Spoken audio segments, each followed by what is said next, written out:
केंद्रीय बजट में सरकार ने अपने कर्मचारियों को ये सख्त संदेश दे दिया है कि उन्हें ओपीएस नहीं मिलेगी। सरकार को कई बार मांग पत्र सौंपने वाले कर्मचारी संगठन भी अब पुरानी पेंशन के मुद्दे पर आर पार की लड़ाई करने का मन बना चुके हैं। अगले माह केंद्रीय एवं राज्यों के कर्मचारी संगठनों के कई बड़े प्रदर्शन देखने को मिलेंगे। पेंशन के मुद्दे पर 15 जुलाई को वित्त मंत्रालय की कमेटी की बैठक का बहिष्कार करने वाले अखिल भारतीय रक्षा कर्मचारी महासंघ AIDF की राष्ट्रीय कार्यकारिणी के सदस्य 2 अगस्त को दिल्ली के जंतर मंतर पर प्रदर्शन करेंगे। अखिल भारतीय राज्य सरकारी कर्मचारी महासंघ 13-14 अगस्त को राष्ट्रव्यापी आंदोलन पर फैसला लेगा। National mission for old pension scheme Bharat ने सरकार को चेतावनी दी है कि 1 महीने के भीतर अगर ओपीएस पर गजट नहीं आता है तो संसद घेराव की तिथि का ऐलान कर दिया जाएगा। बता दें कि पुरानी पेंशन बहाली, जिसके लिए विभिन्न केंद्रीय संगठन लंबे समय से आवाज उठा रहे थे, बजट में उसका जिक्र तक नहीं किया गया। वित्त मंत्री निर्मला सीतारमण ने अपने बजट भाषण में 8वें वेतन आयोग के गठन को लेकर भी कोई घोषणा नहीं की। यह वित्त मंत्री का सरकारी कर्मियों के लिए सख्त संदेश था कि उन्हें एनपीएस में ही रहना होगा। वित्त मंत्री ने अपने बजट भाषण के दौरान कहा, वे नेशनल पेंशन सिस्टम को लेकर सरकारी कर्मचारियों की चिंताओं से अवगत हैं। इस बाबत जल्द ही एक समाधान की घोषणा की जाएगी। अखिल भारतीय रक्षा कर्मचारी महासंघ AIDF के महासचिव श्रीकुमार का कहना है, कर्मचारी वर्ग को ओपीएस चाहिए, इससे कम उन्हें कुछ भी मंजूर नहीं है।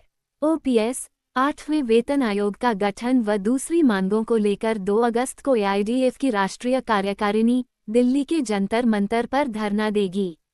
इसके अलावा रक्षा क्षेत्र की 400 यूनिटों पर विरोध प्रदर्शन किया जाएगा। इसके बाद दूसरे कर्मचारी संगठनों से विचार विमर्श कर आगे की आंदोलन की रणनीति तय की जाएगी। ओपीएस की लड़ाई अब तेजी से आगे बढ़ेगी। संसद सत्र के दौरान वित्त राज्य मंत्री पंकज चौधरी ने कहा था, कर्मचारियों के लिए पुरानी पेंशन बहाली का कोई प्रस्ताव केंद्र सरकार के विचाराधीन नहीं है। वित्त सचिव टीवी सोमनाथन भी कह चुके हैं कि पुरानी पेंशन व्यवस्था अब वित्तीय रूप से मुमकिन नहीं है। इसे लाना देश के उन नागरिकों के लिए नुकसानदेह होगा जो सरकारी नौकरी में नहीं हैं। National mission for old pension scheme Bharat के राष्ट्रीय अध्यक्ष डॉक्टर मंजीत सिंह पटेल ने वित्त सचिव के बयान पर कहा, आप कुछ भी कह लीजिए, ओपीएस तो आपको बहाल करनी ही पड़ेगी। आप ये काम चाहे एनपीएस को रद्द करके करें या एनपीएस को टेक्निकली ओपीएस बनाकर करें। जब तक ओपीएस मिल नहीं जाती, देश भर के 85 लाख कर्मचारी चुप बैठने वाले नहीं हैं। 1 महीने के भीतर अगर ओपीएस पर गजट नहीं आता है तो national mission for old pension scheme Bharat संसद घेराव की डेट का ऐलान करेगा।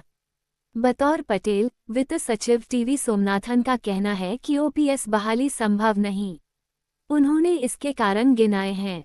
क्या सोमनाथन ये बताएंगे कि हर महीने 12,000 करोड़ रुपए लेने वाले बैंक कोई निश्चित ब्याज नहीं देंगे, लेकिन इन्हीं बैंकों से जब आप 10,000 रुपये का भी लोन लेते हैं तो ये निश्चित ब्याज क्यों लेते हैं?